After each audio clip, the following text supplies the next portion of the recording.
Mateus 27, versículo 50, diz assim: E Jesus, clamando outra vez com grande voz, entregou o Espírito. E eis que o véu do templo se rasgou em dois, de alto a baixo, e tremeu a terra, e fenderam-se as pedras. E abriram-se, acho isso muito tremendo, irmão. E abriram-se os sepulcros, e muitos corpos dos santos que dormiam foram ressuscitados. E saíam dos sepulcros, depois da ressurreição dele, entraram na cidade santa, e apareceram a muitos. Você pode colocar a mão no seu coração comigo e dizer assim: Pai, Tu és bem-vindo em minha vida, em minha família e neste lugar. Senhor Jesus Cristo, Tu és bem-vindo em minha vida, em minha família e neste lugar. Espírito Santo, Tu és bem-vindo em minha vida, em minha família e neste lugar. Amém. Glória a Deus. Irmãos, eu acredito que todos nós já passamos por alguns momentos na vida que de alguma certa forma marcaram a nossa história. Uma das coisas mais simples que eu posso alegar a você seria talvez o dia que você nasceu. Então todos os anos você lembra, ou alguém lembra, do dia que você nasceu, porque esse dia foi um dia especial para você.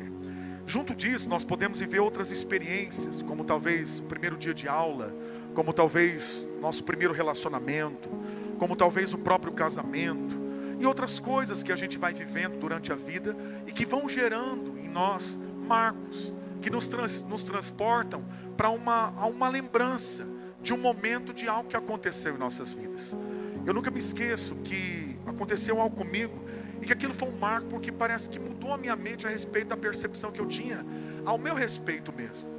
Eu lembro que eu me converti muito jovem, com 16 anos, eu tinha perdido meu pai, e eu não tinha muito costume da gente ir nas festas, quando ia nas festas de casamento.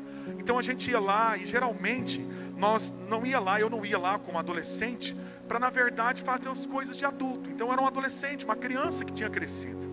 E aí eu me lembro que eu me converti, e depois de algum tempo, eu fui convidado para ir numa festa de casamento de uma pessoa que tinha se mudado de Terra Rica para São João. E aí a gente chegou na festa, e eu cheguei na festa assim com 17 anos aproximadamente. E eu nunca me esqueço que eu estava sentado na mesa, como todo mundo está sentado, jantou, e depois veio o momento da gravata. E naquele momento da gravata, as pessoas começaram ali, né, tocar aquelas panelas, todo mundo já acostumado, aquela coisa toda. E eu, na verdade, sentado na mesa, e de repente o cara chegou em mim, olhou para mim, falou: e aí, gravata? Eu falei: o que é gravata mesmo, né? Tipo assim, aí ele vai pegar o pedaço, dá o dinheiro, aí, hoje não sei, 50, 100, não sei o quê. E eu, com a mentalidade de adolescente, de jovem, não entendia que era um papel meu, como homem, ter um recurso para abençoar a vida do noivo. Porque por muitas vezes que eu ia nos casamentos, eu não ia como o protagonista, era o meu pai. Mas como ele já não estava lá e eu também não percebi que eu era adulto, então ali, e aí eu peguei a gravata, e o cara ficou olhando para mim, olhando para ele, e ele falou assim: vai pagar ou não vai? E o problema era esse: pagar com o quê? Que eu não tinha levado dinheiro. E depois que aquilo aconteceu, sentado na mesa, eu fiquei pensando: as pessoas estão me vendo como adulto, elas não estão me vendo mais como criança. E talvez por eu estar muito jovem, não tinha percebido essa mudança. E eu estou te contando uma história que aconteceu comigo para te entender que todas as vezes que eu vou convidado para um casamento, eu agora levo dinheiro. Por quê? Porque agora eu preciso levar esse recurso para que na verdade não fique com vergonha quando alguém passa na mesa e você de alguma forma não tenha lá como levar o alimento, ou levar o recurso. Os irmãos entenderam o que eu falei? Diga amém. Eu não sei, talvez eu estou te contando um exemplo meu, mas talvez você pode carregar consigo algumas coisas que marcaram a sua história de vida. Vou te contar uma outra coisa para você entender o que eu quero te falar. No ano de 2003, minha mãe ficou muito doente, muito doente. Ela teve um AVC gravíssimo, foi levado para UTI, voltou. Depois ela ficou em casa uma época, mas entrou em coma e nós levamos ela de volta. Ela passou por uma cirurgia, e naquela cirurgia, antes de fazer a cirurgia, a gente foi lá para assinar, e os papéis que a gente assinou diziam que ela tinha 1% de vida e 0 chance de não ter a oportunidade de voltar sem nenhuma sequela. E eu nunca me esqueço que ali em Maringá, naquela praça dos Peladão, ali na frente do Bom Samaritano, que acho que agora chama era antigo Santa Rita, eu fui orar. Eu nunca me esqueço que ela tinha ficado doente no dia do meu aniversário. No dia 31 de julho ela ficou doente. E aquilo já estava mais ou menos no dia 20 de agosto. E eu andando naquela praça orando, o Senhor me trouxe a lembrança de que em 96, dia 10 de agosto, meu pai tinha falecido. E eu fui muito sincero na oração que eu fiz com Deus. Falei, Deus, em 96, dia 10 de agosto, meu pai morreu. Vão passar 100 anos, enquanto eu tiver vida eu vou lembrar que aquele dia foi um dia muito triste para mim. Minha mãe está lá dentro agora. Segundo aquilo que eu assinei naquele papel, ela não tem quase nenhuma chance de viver. 0 chance de sair de lá sem nenhuma sequela, porque ela tinha tido derrames. Mas eu estou te pedindo, o Senhor pode mudar a minha história e marcar a minha história de uma forma diferente. E aí, irmão, por milagre divino, ela fez uma cirurgia que abriu a cabeça, colocou um dreno, ficou muitos dias internada, mas ela saiu. E quando ela saiu, aparentemente, ela não falava direito, as conversas eram as palavras pela metade, ela não enxergava direito, e aí ela ganhou uma Bíblia em DVD na época, DVD. E a gente colocava essa Bíblia em DVD e ela ficava ouvindo. Passaram-se alguns tempos, alguns meses, talvez, dias. Ela voltou a enxergar normalmente, ela voltou a falar normalmente, e ela andou, e eu vou te falar uma coisa, a única pessoa que eu conheço até hoje, que passou por um derrame e não tem nenhuma sequela, é minha mãe. Mas naquele dia eu poderia ter marcado a história de uma forma diferente, assim como foi a perca do meu pai. Aí você pode dizer assim, pastor, por que o senhor está falando isso? Porque o que eu olhei para você nessa noite foi um marco na vida daquele povo que viveu na época de Jesus. E consequentemente, aquilo que na verdade aconteceu naquela época, serve para nós como um marco para nós aqui também.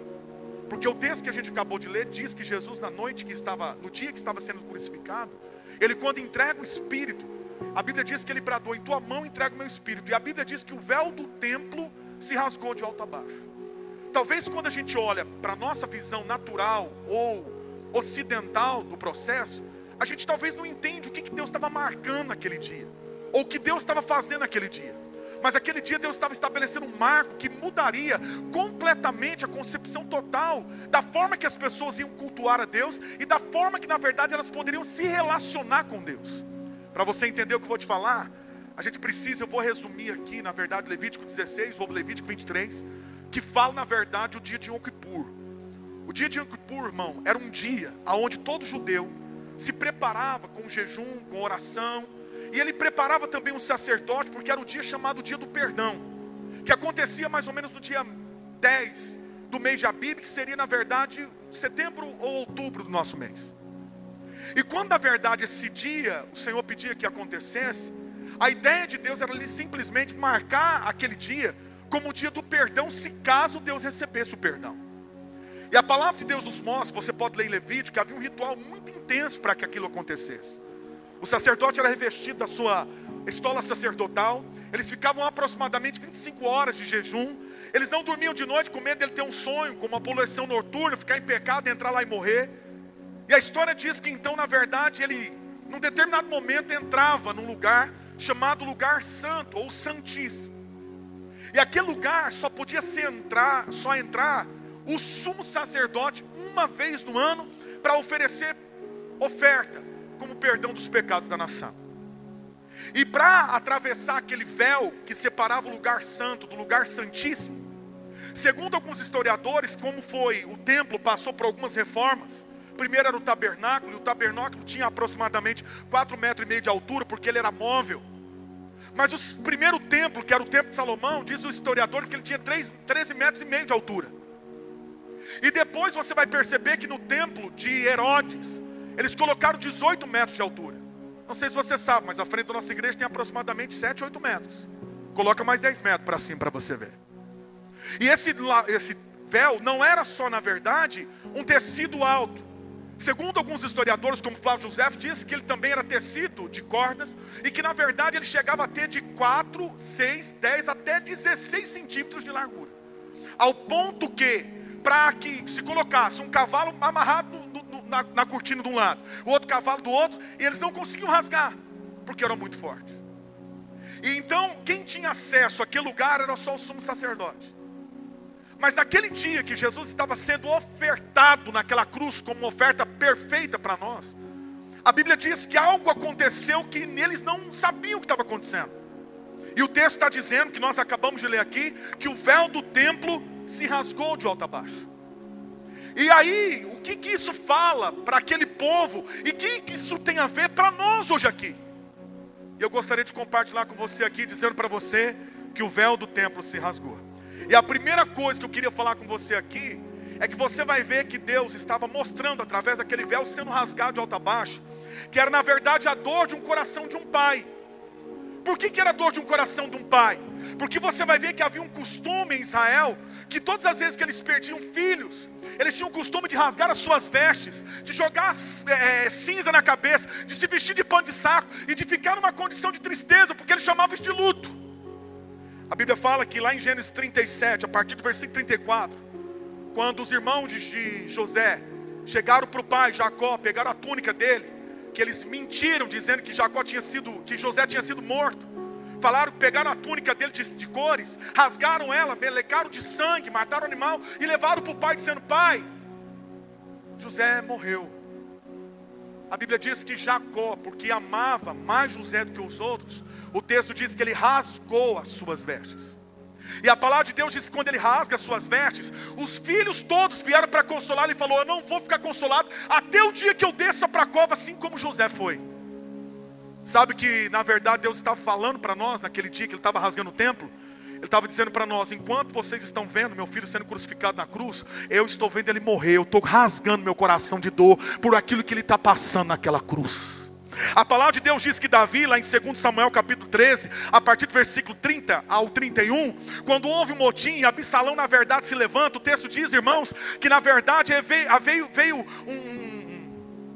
um dos seus comandantes, e diz a história que ele tinha matado todos os filhos de Davi. E lá no versículo de número 30 ao 31 diz que quando Davi ficou sabendo que todos os filhos dele estavam mortos, a Bíblia diz que ele rasgou as vestes, e os homens que estavam com Davi também rasgaram as vestes por ver a dor do pai, por não só perder um filho, mas perder todos. Porém, depois eles descobriram que nem todos tinham morrido, a não ser Aminon. Mas Davi, como pai, está dizendo o quê? Eu estou mostrando para vocês que aquilo que está acontecendo com meu filho, talvez para muitos não é bem entendido, talvez para os romanos era uma forma de zombar, talvez para o judeu era uma forma de se vingar, mas para mim era a entrega de um amor de um pai que abre mão do seu próprio filho. Para quê? Para que nós pudéssemos se tornar filhos dele. Então quando aquele véu do templo está rasgado, Deus está revelando a dor do seu coração.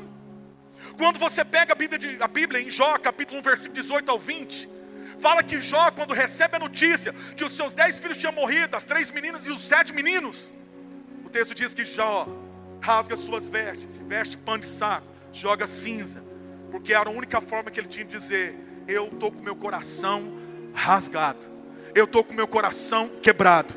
Olha para mim, filho, você acha que foi fácil para o pai, na verdade, entregar Jesus para morrer por amor a nós na cruz?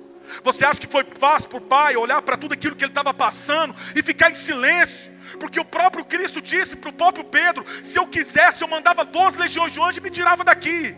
E se o filho quisesse, ele tinha pedido porque ele tinha autoridade, e o pai poderia conceder.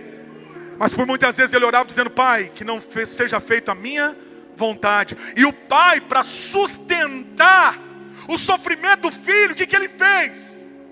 Rasgou o véu do templo de alto a baixo, para dizer assim: talvez o que vocês não estão entendendo está acontecendo, meu coração está dilacerado, porque verdadeiramente eu estou entregando o que eu tenho de melhor para salvar você. Olha para mim nessa noite, filho. Talvez você não consiga entender que a morte de Cristo foi algo tão poderoso, que o coração do Pai se despedaçou. Mas por que ele fez isso? Ele só fez isso porque verdadeiramente ele queria demonstrar a importância que ele deu a cada um de nós. E infelizmente, por nós não percebermos o tamanho ou a grandiosidade daquilo que Cristo fez por nós, nos entristecemos ou nos abatemos ou passamos por situações que ficamos pensando: ah, nossa, eu vou abandonar Jesus, ah, nossa, eu vou abandonar a igreja, ah, não, eu vou abandonar isso. Por quê? Porque a gente não consegue entender a dimensão da dor de um pai. E o Senhor está mostrando para nós: eu estou rasgando as vestes, estou rasgando o véu do templo, para dizer para vocês que o meu coração está quebrado por olhar meu filho naquela condição. Olha para mim, filho, presta atenção que eu vou te falar aqui. Talvez você vai ser mais tocado se você for pai e mãe. Um dia, Deus pediu para Abraão: Abraão, eu preciso do seu filho, seu único filho, Isaac. A Bíblia fala que ele sobe para o monte, e o menino leva o madeiro, que era o altar do sacrifício. Quando o menino está subindo o monte, ele pergunta para o pai: pai, cadê o sacrifício? Abraão, sabendo que era Isaac, disse para o menino: eu vou prover, Deus vai prover. Lá no monte o menino pergunta de novo: pai, cadê o sacrifício? Ele responde: Deus proverá, Jeová Jireh, Deus vai prover. E aí quando eles preparam o altar, Isaac percebe que o sacrifício era ele. Agora olha para mim, filho, presta atenção no que eu vou te falar. Você consegue se imaginar colocando seu filho em cima de um altar, com a faca na mão, sabendo que é você que vai sacrificar ele? Vou pegar um exemplo prático meu aqui. Está aqui a Ana. Você acha que eu teria coragem de colocá-la em cima de um altar, com a faca na mão, e pela fé que eu diria que eu tenho em Deus, eu faria isso? Pelo meu amor a Deus? Claro que o que estava acontecendo aquele dia no Monte Horebe nada mais era do que o próprio Deus revelar para nós o que Ele sentiu. Porque foi o Pai que entregou o seu próprio Filho por amor a nós. E tudo aquilo que aconteceu com Isaac, Simone, nada mais é do que uma prova do Cristo que subiu o monte com madeiro, que era o seu altar de sacrifício, que foi colocado naquela cruz como altar, como holocausto, como sacrifício. E o próprio Pai o entregou para quê? Para que verdadeiramente nós pudéssemos ser o que, irmãos? Salvos. Então você não pode, pelo amor de Deus, desqualificar o que Cristo fez por você.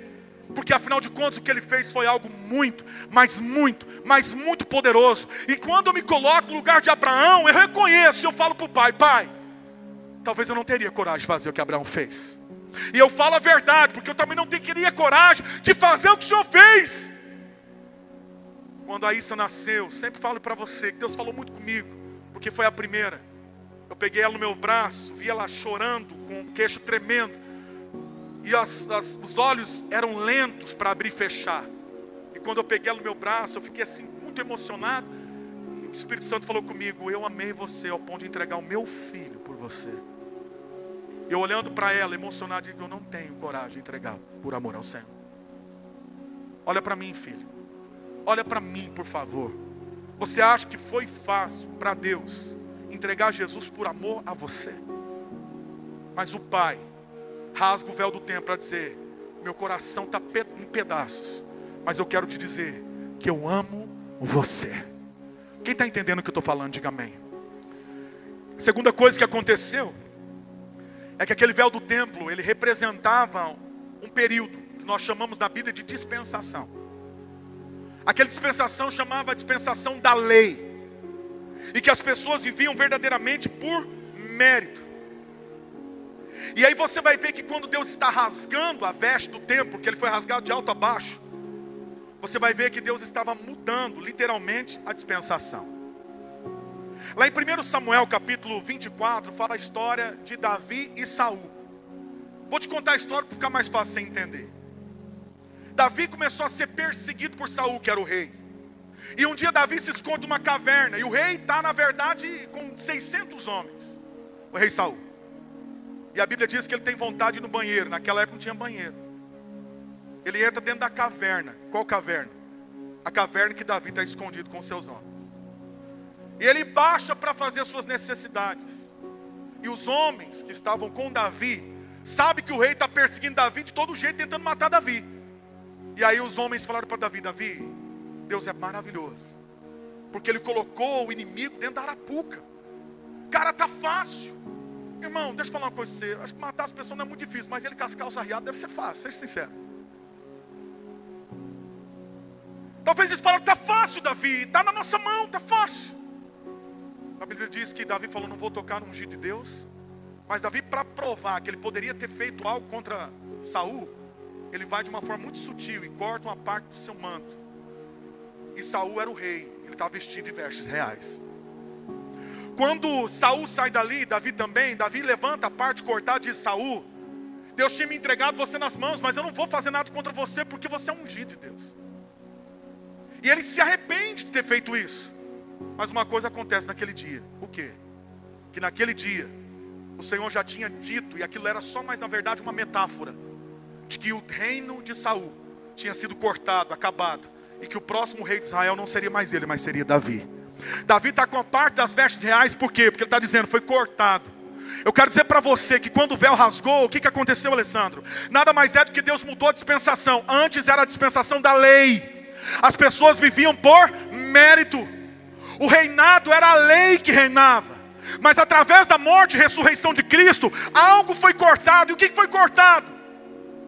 Que a partir daquele dia, as pessoas não se relacionariam mais com Deus por mérito, mas elas se relacionariam com Deus por causa da graça. Porque o reino não estava mais na mão de Saul, mas o reino agora estava na mão de Davi. Ou seja, o reino do mundo não está na mão dos homens, mas está na mão do Rei dos Reis, chamado Jesus Cristo. A minha vida não depende mais dos homens, a minha vida depende de Jesus. Por quê? Porque o meu coração está lá. E ao sair daquela condição, literalmente, Davi estava dizendo, o véu foi rasgado. Olha o que está escrito em Hebreus capítulo 8, versículo 13. Eu preciso que projeta. Hebreus 8, 13, para você entender. Hebreus 8, 13. Dizendo, novo concerto. Envelheceu o primeiro, ora, que foi tornado velho, e se envelhece perto, está do quê? De acabar. O que o escritor aos Hebreus está falando para nós aqui? Que havia um período chamado lei.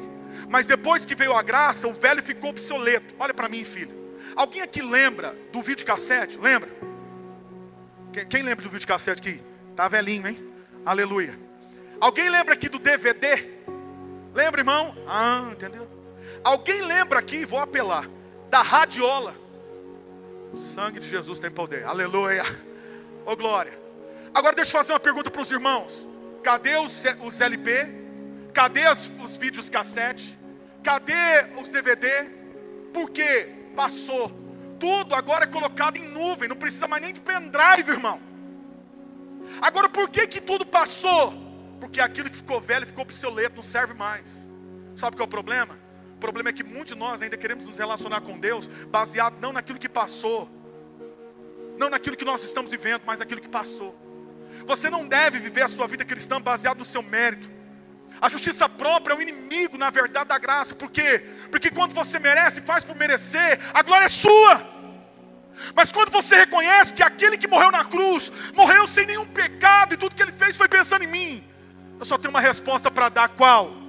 A gratidão de um coração de alguém que entende que foi amado sem merecer, que foi perdoado sem merecer, mas mesmo assim recebeu a graça de sair da condição da lei, mas de estar na condição da graça.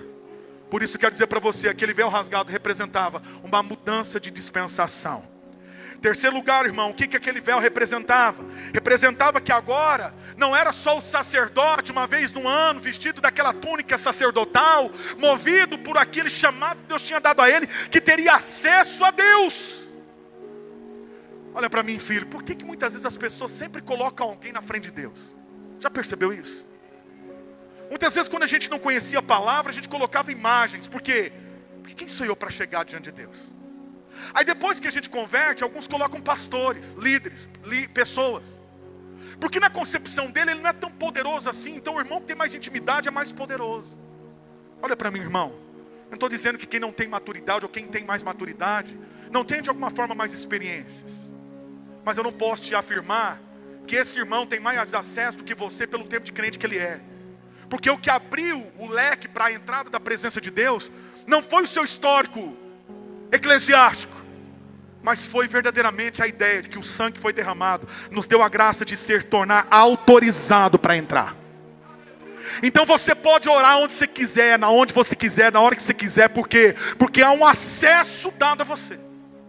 E esse acesso por quê? Porque quando o véu se rasgou de alto a baixo, o Senhor estava dizendo para cada um de nós que Ele estava abrindo um novo e vivo caminho, para que a gente pudesse entrar pela graça, através da fé, e aproveitando esse acesso, entendendo que não é mais o momento, a hora ou a circunstância, mas quando um coração busca Ele de todo o coração, o Senhor não resiste, porque Deus é bom. Hebreus capítulo 10, a partir do versículo 20, preciso ler esse texto também. Pode voltar para o 16, 10, 16. Hebreus 10, 16. Vou beber uma aguinha aqui, se dá um glória a Deus, fazendo favor.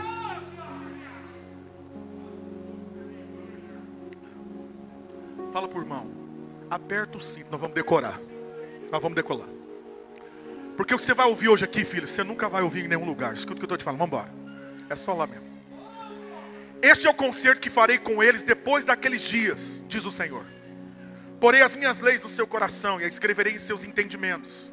E acrescenta: e jamais me lembrarei dos seus pecados, das suas iniquidades. Ora, onde há remissão destes, não há mais oblação pelo pecado, oblação à oferta. Tendo, pois, irmãos, ousadia para entrar no santuário. Pelo que, irmão? Pelo que, irmão? Eu não ouvi. Pelo que, irmão? Então olha para mim nessa noite. O que te faz ter acesso à presença de Deus não é a tua santidade, mas é o sangue do Cordeiro. E quando você entra e se torna santo. Você não precisa ser santo para entrar. Você entra e se torna santo. E olha o texto, vai para frente. Pelo novo e vivo caminho que Ele nos consagrou. Ele nos consagrou. Quem nos consagrou? Jesus. Nos consagrou pelo véu. Ou isto é, pela sua carne. Olha para mim, filho. Presta atenção que eu vou te falar.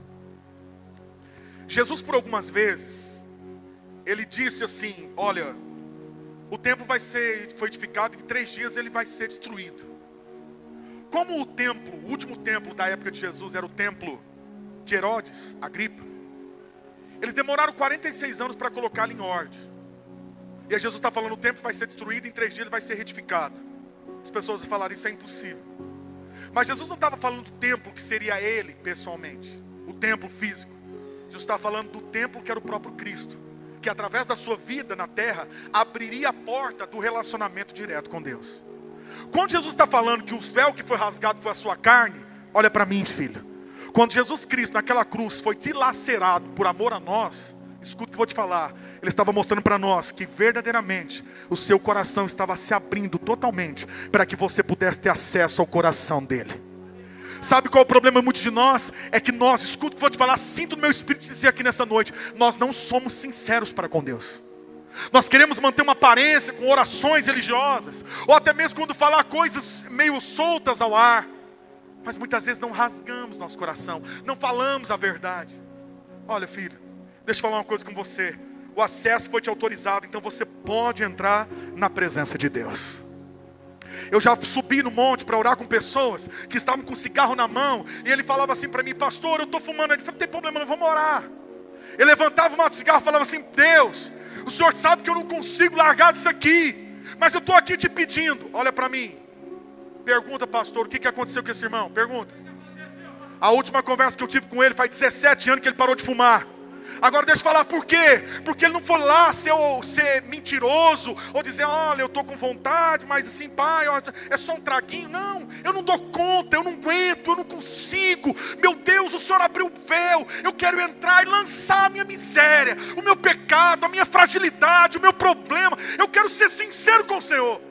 Mas sabe por que muitos de nós não somos? Porque nós matamos no peito, fazemos de conta que nada aconteceu e queremos fazer uma oração religiosa. E aí continuamos permanecendo na idolatria, nos erros, na pornografia, nas coisas erradas, porque não lançamos diante do Senhor. Mas o dia que a gente entender que você tem acesso, entenda o que eu vou te falar, filho, sua vida está resolvida. Lá em João capítulo 4, diz que uma mulher estava no tanque para tirar água. Ela foi ao meio-dia porque não queria se encontrar com mulheres que poderiam ter sido suas mulheres que poderiam ter os maridos que ela tinha tomado. Mas quando Jesus olha para ela, e a Bíblia diz que Jesus diz assim para ela: vai chamar o teu marido. Ela falou: não tenho marido. Disseste bem, teve 5, agora que você tem não é seu.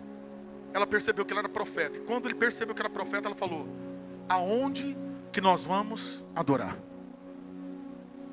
Porque os israelitas dizem que é no monte. O samaritano disse que é no monte Gerazim. Mas nós, onde que eu vou adorar? Sabe qual foi a resposta de Jesus? O Pai procura os verdadeiros adoradores, que adoram o Pai em espírito e em verdade. Por quê? Porque a Bíblia diz lá em Coríntios que Deus é espírito, e onde Deus está, a liberdade. Ou seja, aonde houver um coração, não importa onde estiver, quebrantado diante de Deus, o céu se manifestará lá. Por quê? Porque o véu do tempo foi rasgado, Deus não está mais lá dentro. E eu vou ser sincero com você aqui, filho. Por muitas vezes eu entreguei propósito, jejum e oração em banheiros. Por muitas vezes eu orei dentro de quarto. Por muitas vezes eu orei em lugares que você nem imagina que eu orei. E uma coisa eu posso te garantir: quando a gente ora com o coração aberto, verdadeiramente o Senhor responde. Quem entendeu o que eu falei? Diga amém. Por quê? Porque o acesso foi liberado. Eu preciso te falar uma coisa para você. Tem lugar que você não pode entrar. Tem lugar que eu não posso entrar. A nossa mais velha está planejando casar. E ela falou para mim hoje assim: se você não chegar na hora, pai, você não vai entrar. Eu falei assim: se eu não entrar, sabe o que eu vou fazer? Eu vou cantar aquela música do terror. Aquela lá do funk, vocês lembram? Eu vou ficar dançando. É do lado de fora, pode passar o rodo e me manda. Eu brinquei com ela, falei: eu vou ficar lá fora dizendo assim: eu sou o pai, não deixaram entrar. E elas brincaram comigo dizendo isso. Olha para mim, filho. Tem lugares que você não vai poder entrar. Mas o lugar mais importante que um ser humano pode entrar foi aberto para que você entre e verdadeiramente se lance nos braços do Pai. Talvez pode ser aqui, talvez pode ser no monte, talvez pode ser dentro do seu quarto, talvez pode ser dentro do seu carro, talvez pode ser em cima da sua cama, não importa. O que importa é que realmente você abra e entenda que o véu não está mais posto lá, foi rasgado para você entrar em nome de Jesus. E eu vou caminhar para o final, me dar uma moral e falar: estou achando que vocês estão entendendo mesmo. Naquele dia que o véu se rasgou, a presença de Deus mudou o endereço. A presença de Deus se limitava no templo, em Jerusalém, e resumidamente no lugar santíssimo, que era o lugar onde ficava a Arca da Aliança. Onde já falei para você que ele entrava uma vez no ano, para oferecer por ele e por toda a nação. Mas naquele dia, o véu se rasgou, por quê? Porque Deus não ficou mais limitado àquele espaço. Olha o que a Bíblia diz em Atos 17, 24. Atos 17, 24. Depois tem um outro ato, já deixa no jeito aí, 17. O Deus que fez o mundo e tudo que nele há, sendo o Senhor do céu e da terra, não habita em templos feitos por mãos de... Ele não habita mais no lugar santíssimo. Ele não habita mais no lugar feito por mão de homens. Mas ele mudou o endereço. Porque naquele dia o véu rasgou. E o Senhor que estava lá dentro não permaneceu mais lá. E agora ele tem um lugar. E eu vou te falar qual é daqui a pouco. O próprio último texto de Atos, capítulo 7. Está aí no esboço. Mas eu vou falar o versículo. Atos 7, 48. Atos 7, 48. Mas o Altíssimo não habita em templos feitos por mãos de homens, como diz o profeta. Olha para mim, filho. O que o profeta está dizendo? Ele não habita em lugares construídos pelas mãos. Eu vou falar uma coisa para você aqui. Deus já me deu a oportunidade de ver algumas coisas muito bonitas. Monumentos muito lindos. Não sei se você já foi na Praça da Sé em São Paulo. Tem uma igreja muito bonita lá. Eu conheci antes de queimar a Catedral de Notre Dame, lá em Paris. Um lugar muito bonito, de muitos anos, imponente. Foi queimado. Existem muitos lugares que as pessoas ovacionam como um lugar especial, por causa da beleza arquitetônica que ela tem. Mas o Deus que nós cremos, Ele não escolheu nenhum lugar feito por mão de homens para morar. Mas a Bíblia está dizendo que nós nos tornamos templo do Espírito Santo. Ele saiu daquele lugar para dizer para nós: eu não posso ficar mais perto de você do que eu já estou, porque eu agora habito dentro do seu coração. Está dando para entender? Diga amém. Fala para o seu irmão: Deus mudou de endereço. Pergunta para o irmão: qual o seu endereço mesmo? É esse aí. Está dando para entender? Diga amém. E aí eu termino agora mesmo, que agora eu vou começar a pregar. O sacerdote entrava uma vez no ano, e segundo o ritual, que se você olhar lá em Levítico 16 e 23, 16, no capítulo 23, tinha todo um ritual. Eu não vou ficar falando para você todo o ritual, para você não ficar muito cansado. Mas resumidamente falando, ele pegava um novilho e um cordeiro, oferecia primeiro por ele, e depois ele levava 2 bodes. Esses 2 bodes, um era selecionado por Deus, um era sacrificado e o outro era chamado bode emissário, ou chamado de Azazel. O primeiro bode era sacrificado e o sangue era derramado no altar. Mas o segundo bode, eles colocavam a mão sobre ele. E o sacerdote liberava as maldições que o povo tinha carregado. E aquele bode era jogado, lançado no deserto, para mostrar que Deus tinha perdoado o povo e afastado os pecados do meio da nação. Mas quando o sacerdote entrava no lugar santíssimo, ele tinha que levar o sangue e jogar em cima da pia do altar de holocausto, que não era o altar do holocausto, aquele lugar que era a tampa do propiciatório. E aquele sangue que era colocado ali, os querubins ficavam olhando para o sangue. Talvez os mesmos querubins que prefiguravam aqueles que foram colocados no Éden para que o homem não tivesse acesso. Para que os querubins não fulminassem os pecadores, o sangue era derramado sobre a propiciatória. E a partir daquele momento, as pessoas, quando verdadeiramente eram perdoadas, eles celebravam aquele dia. A Bíblia não fala, mas um historiador chamado Flávio Joséfo fala que na verdade eles amarravam um laço, uma corda no sacerdote, e ele ia com sinos. E quando ele entrava lá dentro com a oferta, eles ficavam esperando ele ofertar para ver se Deus tinha recebido. E a partir do momento que eles viam que Deus recebeu a oferta, então o sacerdote saía e eles diziam: Deus perdoou a gente e esse ano inteiro. Isso é sinal do quê? De que nós vamos receber bênção, provisão, prosperidade e assim por diante. Na época de Jesus, o templo estava lá. Eles faziam ainda os mesmos rituais. Mas naquele dia especificamente, o véu, o texto diz que ele foi rasgado. Agora a pergunta é: o que o sacerdote via dentro do lugar santíssimo que trazia tanta alegria para o povo? A única coisa que ele via lá dentro era o sangue derramado e o entendimento de que Deus verdadeiramente já tinha punido sobre uma oferta que tinha sido morta, o pecado que o povo tinha cometido.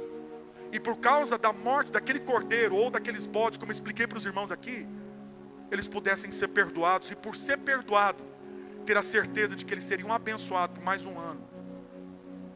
O que o sacerdote olhava lá dentro e via algo tão poderoso? Ele via o perdão. Eu não sei porque esse ano eu tenho falado muito sobre esse assunto aqui, porque eu ainda continuo dizendo que muitos de nós queremos relacionar com Deus por mérito. E o que te faz a ter acesso e ousadia diante de Deus não é o que você fez, mas é o sangue que foi derramado por você. E eu não estou dizendo para você viver uma vida relaxada, muito pelo contrário. Eu estou dizendo para você aproveitar o máximo que você puder esse sangue que foi derramado, para viver a melhor vida cristã que você pode viver. E a Bíblia está dizendo, irmão, que ele via o quê? O que o sacerdote via? O perdão. E quando o povo percebia que era perdoado, havia festa. Talvez seja esse mesmo sentimento que aquela mulher adúltera, que foi pega no ato de adultério, viu. Porque a Bíblia diz que ela foi levada até Jesus. Jesus estava escrevendo na terra, e as pessoas falaram: vamos tacar pedra nela. O que o senhor fala? Fala alguma coisa?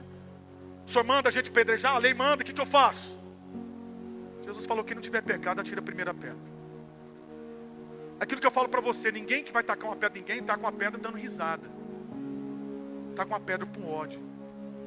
Mas no meio de todas aquelas visões que aquelas pessoas tinham, tinha alguém olhando para ela com um olhar de misericórdia. Quando todo mundo sai e ela fica sozinha, a Bíblia diz o quê? Jesus se aproxima e pergunta: cadê os seus acusadores? Eu também não te condeno. Só que Jesus dá uma palavra para ela: qual? Vai e não peques mais, para que não te aconteça coisa pior. Por quê, irmão? Porque se no Velho Testamento o sangue de animal poderia cobrir o pecado por um ano, qual o poder que tem o sangue do próprio Filho de Deus? Por isso que João, quando batiza, não estava dizendo assim: ó raça de víboras. Mas quando Jesus chegou, ele disse o quê? Eis o Cordeiro que tira o pecado. Por que ele está dizendo isso? Porque verdadeiramente, irmãos, nós só somos quem somos, não é porque merecemos, mas por causa do sangue de Jesus que foi derramado naquela cruz. E o perdão abre esse espaço para quê? Para a gente ser feliz. Porque a dívida está paga, eu não carrego mais dívida. Cristo pagou. Eu não tenho que orar mais dizendo: Deus, eu estou aqui, um pobre miserável pecador, coitado de mim. Não. Eu estou aqui porque eu creio no teu sangue precioso. Eu não mereço, mas eu sei que o Senhor é. E o teu amor me constrange para viver como? De uma forma relaxada? Não. Para viver da melhor forma possível, valorizando aquilo que foi tão caro, como eu tentei explicar para você no começo da mensagem. Eu quero te perguntar nessa noite: o que aquela mulher pecadora viu lá de Lucas 7? que ela vem com um vaso de alabastro, com um coentro para ungir Jesus. O Simão olha para Jesus e fala: se Jesus soubesse que era uma pecadora, não permitia que ela fizesse isso. Jesus olha para o Simão e diz: entrei na tua casa, você não me beijou, não fez nada. E ela está aqui enxugando meus pés, lavando meus pés com as lágrimas, enxugando com óleo, me fazendo o melhor para mim. E aí Simão tem uma resposta de Jesus. Jesus fala assim: quem muito foi perdoado, é porque muito foi amado. Olha, filho, eu não sei você, mas o que eu olho para Jesus, toda vez que eu olho para Jesus, eu sou constrangido por um amor incondicional. Talvez o mesmo amor que aquela mulher quis manifestar diante do tamanho perdão que ela recebeu, porque a própria sociedade julgava ela. E olha para mim, filho, quando você está do lado de lá do balcão, acusar os outros é fácil. Mas quando é a gente que peca, quando é a nossa família que tem problema, quando é nós que passamos por situações difíceis. Mas eu quero dizer para você, independente de qualquer coisa, o que o sacerdote via é o que aquela mulher viu: um Deus que perdoa. O que na verdade o paralítico trazido por aqueles 4 homens sentiu? Quando Jesus na verdade estava pregando em Cafarnaum, eles tentaram colocar ele pela porta, não deu, pela janela, não deu, colocaram ele por cima, e aí para surpresa de todos, Jesus olha para o rapaz e diz assim: perdoados estão os seus pecados. Aí todo mundo olha para Jesus e pensa assim: quem é esse para perdoar pecado? Aí Jesus faz uma pergunta para todo mundo: o que é mais fácil dizer? Perdoados os pecados ou levanta e anda? Porque naquela época, irmão, geralmente a doença era sinônimo de pecado. Para que o homem pudesse ter fé para ser curado, Jesus primeiro teve que o que, irmão? Perdoar. Você não tem o que você tem porque você merece. Você não consegue o que você consegue pelos seus méritos. Você não está aqui porque você é bom, muito pelo contrário, tem muita gente melhor que eu e você. Nós só estamos aqui pela graça de Deus que nos alcançou em nome de Jesus. Com todo respeito, irmão, você é problema. E eu também não sou fácil, não. Pergunta para a Rosa. Entendeu? Você acha que a gente é fácil? Não é. Não é fácil lidar com a gente. Aleluia. Mas eu quero dizer para você nessa noite, em nome de Jesus, o que eu vi que mudou a minha vida? Ou você acha que você vai para o céu porque você é bom? Ou você acha que você vai para o céu porque você é da ICEBRAM ou de qualquer outra igreja relevante na cidade? Ou você acha que você merece alguma coisa? Ah, pastor, o senhor está falando de uma forma que o senhor está me colocando lá embaixo. Não é isso. É que na verdade o que foi pago por você é algo tão poderoso que Deus tentou mostrar para você o valor que você tinha. E aqui eu tenho uma palavra para te falar nessa noite. Por que Deus rasgou o véu? Você não vai ouvir isso em lugar nenhum. Quando Jacó chegou na casa de Labão, ele viu uma filha de Labão chamada Raquel. A moça era linda. E ele falou para o Labão: Labão, eu queria casar com a menina, como é que eu faço? Tem que trabalhar 7 anos. E a Bíblia fala que ele trabalhou 7 anos, e os 7 anos para ele fosse dias. O cara era apaixonado, irmão. Porque ele trabalhou intensamente 7 anos, e como se não tivesse trabalhado quase nada. Tem homem que tem dificuldade de pagar a água do mês e reclama. Pagar a energia e fala: meu Deus do céu, estão gastando essa casa, só Jesus. Labão trabalhou, Jacó trabalhou 7 anos. Mas no dia do casamento dele, depois de 7 anos, a Bíblia diz que deram umas cajibrinas para ele ficou muito louco. E a Bíblia diz que colocaram a moça na tenda, só que colocaram um véu. E aí ele meio ligado. Tá ligado, irmão? Entendeu? Tá entendendo o que eu estou falando, né? Ele muito louco. Entrou na tenda, o texto diz. E a moça tinha um véu. E você acha que ele estava preocupado em olhar para o rosto da moça? O cara trabalhou 7 anos pela mulher. Foi logo para finalmente, irmão. Só que depois que caiu a venda, ele não tinha casado com Raquel. Ele tinha casado com uma mulher chamada Lia. E a Bíblia diz que ela tinha um defeito nos olhos. Não fala qual é. Acredito que seja vesga. Irmão, com todo respeito, a pessoa pode ser linda, mas se for vesga, é esquisito. Com todo respeito. Não estou aqui para julgar não, mas esquisito, tá? E aí ele falou para Labão: Labão, você me enganou, cara. Eu trabalhei 7 anos para casar com essa mulher, você me dá essa aqui? Você vai e coloca um véu para me enganar. Aí a Bíblia fala que Labão dá uma outra palavra para ele. Qual? Se você quiser casar com Raquel, você vai ter que trabalhar mais 7 anos. E sabe o que ele fez? Trabalhou. Com um detalhe: Lia representa a lei. Ele trabalhou primeiro para depois casar. Raquel representa a graça. Ele casou primeiro para depois trabalhar. Por que o véu se rasgou? Para que verdadeiramente você pudesse entender que você primeiro recebeu para depois ofertar. Você não está aqui porque se é bom, eu também não estou. Então o primeiro relacionamento dele, ele trabalhou para casar.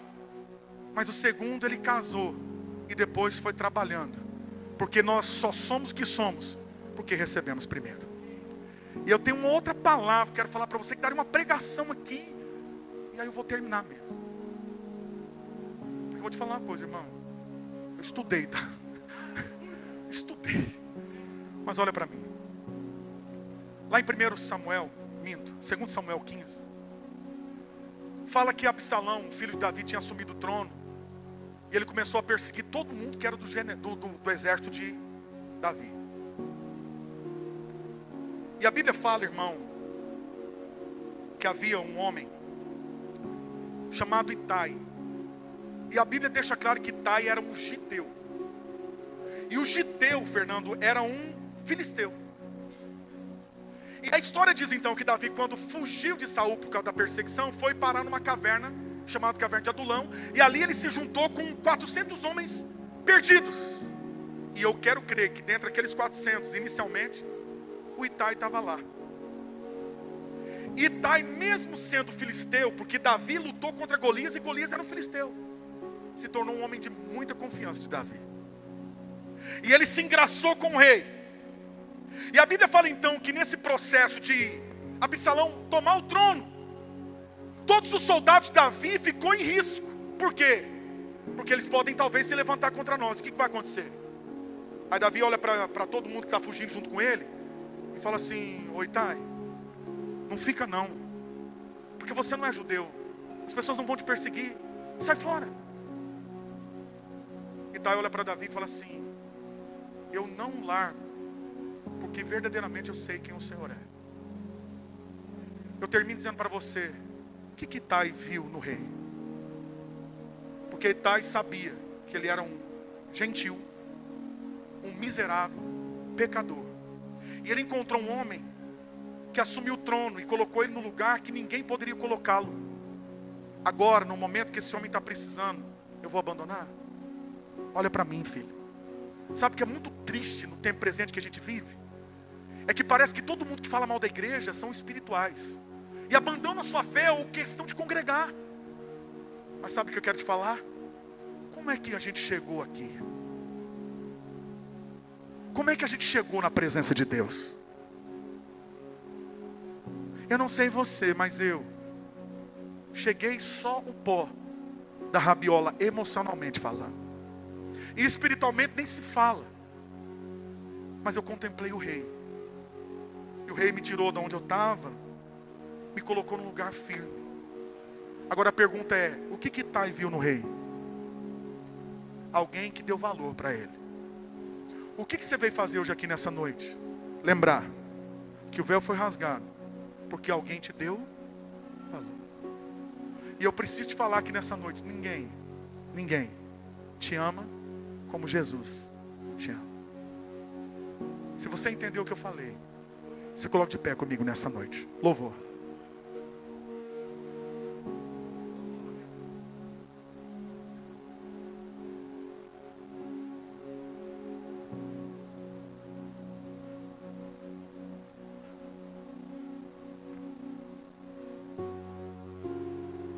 Olha para mim, por favor. Deixa eu falar uma coisa aqui.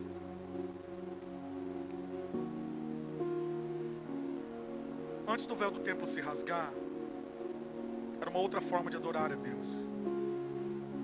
Mas depois que o véu se rasgou, Deus mudou completamente tudo.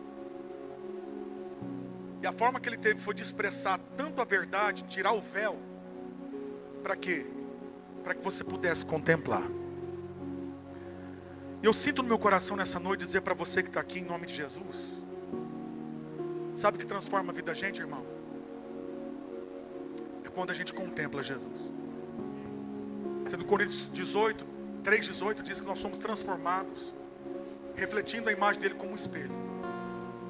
Eu preciso te falar aqui nessa noite em nome de Jesus. Eu queria que você orasse, fosse sincero com Deus e dissesse: Deus, eu queria enxergar o perdão que eu recebi. Eu queria enxergar o valor que o Senhor me deu. E eu queria firmar minha fé não em outra coisa, não em outro alguém, a não ser o Senhor Jesus Cristo.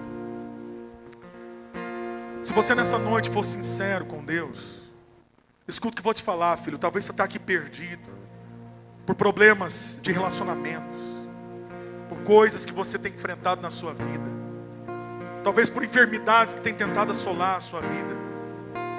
Mas a resposta da vida de mudança só acontece quando a gente consegue contemplar. E a Bíblia nos mostra que Jesus, Ele desceu da glória e veio habitar entre os homens. E João diz que nós vimos a glória do Pai como a do seu unigênito.